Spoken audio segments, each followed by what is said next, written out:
Today's video calls for red food dye because we're making Valentine's cookies. Instead of buying your boo thing one of these gross boxes of chocolate, you can make these cookies. They're so much better. So with that said, let's get started. So the first thing we're going to do in a medium-sized mixing bowl is add 2 cups or 284 grams of all-purpose flour. Next we're going to add a half a teaspoon of baking powder and a quarter teaspoon of salt. Then you're going to lightly whisk your face off just to ensure all of our ingredients are well mixed together. And once you feel like they're well mixed together, we'll set that aside and move on to the next step. The next step is we're going to add 12 tablespoons of unsalted room temperature butter to a stand mixer, or you can also use a hand mixer for this, whichever you have. Then we'll turn our speed on low just to spread our butter throughout our bowl. This will help in the next step when we go to cream our sugar and butter together. And also we'll scrape our bowl down multiple times throughout this recipe, but don't worry, I'll remind you when we need to. And this is what your butter should look like after you've given it a small mix up. At this time we'll go ahead and scrape our bowl down. A good rule of thumb is just to scrape your bowl down every time before you add the next set of ingredients. This will ensure everything gets well incorporated and mixed together. Next, to our mixing bowl, we're going to add 3/4 cup or 165 grams of granulated sugar. Then we'll turn our speed on low and then go ahead and turn it to about medium, and we're going to mix this for about a minute or two. We're just creaming the butter and sugar together. Your end product should look pale and fluffy. Now would be a good time to stop your mixer and scrape down the bowl just to ensure that all of our butter and sugar are well mixed together, especially the paddle, because the sugar is going to stick to the butter that's attached to the paddle. Then we'll go ahead and turn our mixer back on for another minute to finish up before we add the next set of ingredients. Make sure to scrape the bottom of your bowl because that's where a lot of the good stuff will settle as well. Next, we're going to add 1 egg to our butter sugar mix. Make sure to crack it in a separate bowl just in case you get a shell in your egg. Nobody wants any extra calcium. Then we'll add it to our bowl. Now that we've added our egg to our bowl, we're going to add 1 teaspoon of vanilla extract. This will give our cookies a nice flavor. At this time, adding all of our wet ingredients will start to form a loose batter. So we'll turn our mixer on back to low speed and just mix that really well until everything is fully incorporated together. Then we'll go ahead and kill the power to our mixer and scrape down the sides and the bottom of our bowl. Butter is notorious for sticking during the mixing process, so we want to scrape it to ensure that the butter mixes really well with our egg. And it's a good rule of thumb to remix it after you scrape just to ensure everything gets well mixed together. Then we'll grab our dry ingredients and add them to our wet ingredients. We're going to do this in separate batches, so we're going to add about half of our dry ingredients to our wet ingredients at this point. This will help ensure that all of our flour gets incorporated into our wet ingredients.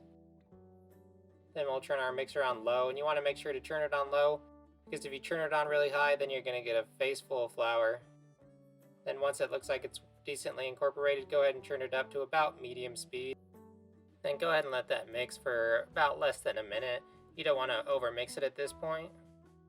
So we'll go ahead and kill the heat and add the next set of our dry ingredients. And you want to make sure to use a gold spoon because why not? We're just trying to show off a bit. But at this point, when you go ahead and turn your mixer back on, you'll go ahead and mix it for about 2 to 3 minutes just to ensure that all of our flour is incorporated to start forming our dough. And again, turn your speed on low so you don't end up with a big flour bomb. But if you're making a mess at this time, then of course you're doing it right. You gotta make a mess when you're making food. But clean as you go, just a pro tip. And then of course we'll turn our mixer off and go ahead and scrape down our bowl. Then you can tell our batter is starting to form into a cookie dough. So we're getting pretty close. Then we'll turn our mixer back on just to ensure everything's well mixed again before we add our food coloring. Now that our dough is formed, we're going to add 1 teaspoon of red food dye to our bowl. Apparently, I like to do things in secret. I'm still working on my Vanna White stage presence. If you young bucks don't know what that is, she's from Wheel of Fortune. Go check it out. But we'll go ahead and turn our mixer on about medium speed and start mixing our dough with our food dye. You can do more food dye if you like, depending on how bright you want your dough. I was going for a vibrant looking cookie, so I added another 1/4 teaspoon or about a 2 Mississippi count worth of food dye. Then we'll go ahead and turn our mixer on to ensure that gets mixed in with our dough. Nothing screams Valentine's and I love you like a bright, glowing red cookie, at least in my opinion that is. And this is what my cookie dough looks like after I've added so much red food dye to it. Then we'll go ahead and set that aside so we can move on to the next step. Next, with a decently sized piece of saran wrap, you're going to transfer your dough from your bowl to the saran wrap. This will ensure that we get a nice tight seal on our dough, so when it rests in the fridge for an hour, it doesn't dry out on us. Of course, your dough is going to be sticky, so scrape the bowl and get as much of your dough as you possibly can. This stuff looks like it's Play-Doh, but it tastes a whole lot better than Play-Doh. Not that I know what Play-Doh tastes like, I just heard that from a friend of a friend one time. Then we're just gonna fold one side over and flatten our dough out. And then grab the other side and fold it over. And to shape your dough into a rectangle or square, this will help ensure a better, easier roll later on. Now that we got our dough, we're gonna let it rest for an hour so it's easier to roll out later. Alright, now that our cookies are resting, maybe we should write a little note to go with our cookies. What about roses are red, violets are blue, something or another? I don't really remember, but let's just try to keep it original. Nope. Nope. I think I finally got it. It only took me 2 hours, but here goes. Happy V-Day. You smell nice. I think you're pretty cool. And P.S. we ran out of chips. Will you get some the next time you go to the store? Cool. I think she's gonna love it. Now that our dough is rested, we can get our oven preheated to 350.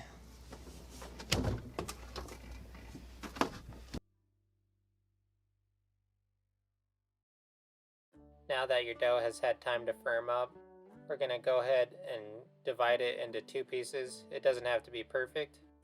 Then keep the piece that you desire to work with, and then recover the other piece and throw it back in the fridge. Working with the firm dough will make it a lot easier to work with when rolling it out and cutting it.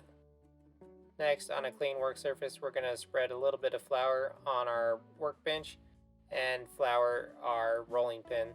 This will make it easier and prevent the dough from sticking to anything. Then with your hands, you're going to flatten your dough out as best as possible. Then we're going to do the same method like we did in my cracker video. If you haven't seen that, go check it out. But you're just going to roll it back and forth and then flip it over and do the same method. We're going for about a 1/4 inch thickness on our dough. Then don't worry about the excess flour on it. It'll bake off and you won't be able to taste it.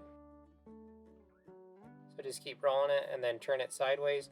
And then the same method, just roll it back and forth. You want to make sure you're applying the same pressure throughout when you're rolling your dough out with the rolling pin. If you don't apply the same pressure, you're going to end up with thick and thin pieces of dough. And then when you go to bake it, it'll throw off the entire recipe and you could potentially end up with burned cookies. The end goal, the end product we're going for is just one giant rectangle or square. Next, with a heart-shaped cookie cutter, we're going to start punching out cookies in our dough. So you're going to cut one way and then turn your cookie cutter the opposite way from the previous time and punch out another cookie, and you're going to keep doing this until you punch out as many pieces of dough that you possibly can. Doing it the opposite way will ensure that you get the most utilization out of your dough. There's not a set number of how many cookies you should end up with. I bought the biggest cookie cutter apparently money could buy, so I didn't end up with a whole bunch. So if you have a small cookie cutter, then of course you're going to get more out of your dough than what I got. When using a cookie cutter, you want to apply equal pressure throughout the cutting process. This will ensure a nice clean cut. Once your cookie cutter has hit your work surface, then you know you've cut completely through your dough. Next, on a lined sheet tray with parchment paper or wax paper, we're going to transfer over our cookies. I transferred them over by hand. I should have used a bench scraper or a spatula for this. Doing it by hand kind of deformed the dough just a little bit, but it's not that big of a deal. Then go ahead and save the cookie dough scraps. We can go ahead and use those later on. When transferring over your cookie dough to your sheet tray, you want to make sure you leave a gap in between them. This will ensure we get a nice even bake on all of our cookies, and this is what they should look like. Next, we'll throw it into our preheated oven on the middle rack, and we're going to let those bake for 12 minutes. So we'll set a timer. Then with the cookie scraps that I told you to save, I'm just going to grab those and shape those into a ball. Then once it's formed into a ball, we're just going to flatten it out like we did before. We're going to use the same method like we did the first time, and we're going to roll our cookies out with the scrap and the dough that's been chilling in the refrigerator. And you're going to keep doing this until all of your dough has been used up. This is what our cookies look like after they've baked. We're going to let them rest for a second on the pan. Then after a minute or so, we're going to transfer over our cookies to our wire rack to let them cool completely before we move on to the next step. Over medium heat, we're going to bring 1 cup of water to a simmer. We're going to temper some chocolate to drizzle over our cookies. This is the same method that we used for my peppermint bark video. Then you can use your bowl as a makeshift lid to speed up the process. Once your water has come to a simmer, we're going to add 1 cup or 187 grams of dark melting chocolate to our bowl. Then we're going to use a rubber spatula to agitate the chocolate to speed up the melting process. You want to make sure to use a towel to hold onto your bowl because it will get hot. Now this is what your chocolate should look like, nice velvety and smooth. Make sure to wipe the bottom of your bowl off. You don't want to drip any water onto your cookies. Then get your Bob Ross on and start drizzling your cookies with your chocolate. You want to get about a teaspoon of chocolate onto the tip of your golden spoon. Then hold it at a slight angle and slowly move it back and forth to start the drizzle of chocolate.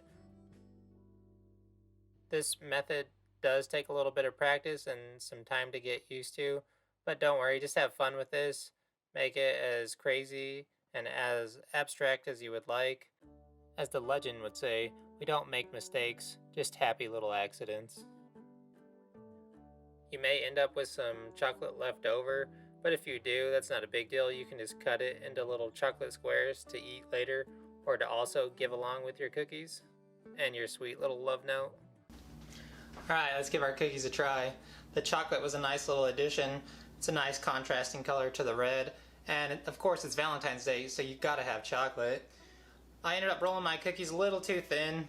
My cookie cutter was pretty large, so I was trying to get the most out of my dough. But nonetheless, they look great. I'm excited to try them. These are good. They're not too sweet. There's a nice vanilla flavor from the dough, and that contrasting flavor from the dark chocolate adds a little bit more richness to it. Makes it really good. Even though they're thin, they're kind of crunchy, but still pretty tender on the inside. These are good. I enjoy it. Alright, that's it for this video. These cookies are so simple that there's no excuses why you're not getting your Boo Nasty anything for Valentine's this year. Or if you need a Valentine's dinner idea, I have a video on that. It's easy, it's delicious, and it's simple. But if you're going to go with a different dessert and you need some whipped cream, I have a whipped cream video. It's really funny. You should actually go check that one out. I need to find some glue or some tape to put this back together because when I was throwing it around it broke and I want to return it and get my 50 cents back. So if you enjoyed this video, please like, subscribe, comment down below, and also find me on Instagram at TaylorMakes92. I need to go figure out my perm situation because I'm trying to get my Cupid costume put together. So we'll see you on the next one. Getting your significant other anything for not Christmas. We're gonna make Valentine's cookies. And if you're frantically running around like, "Mah,"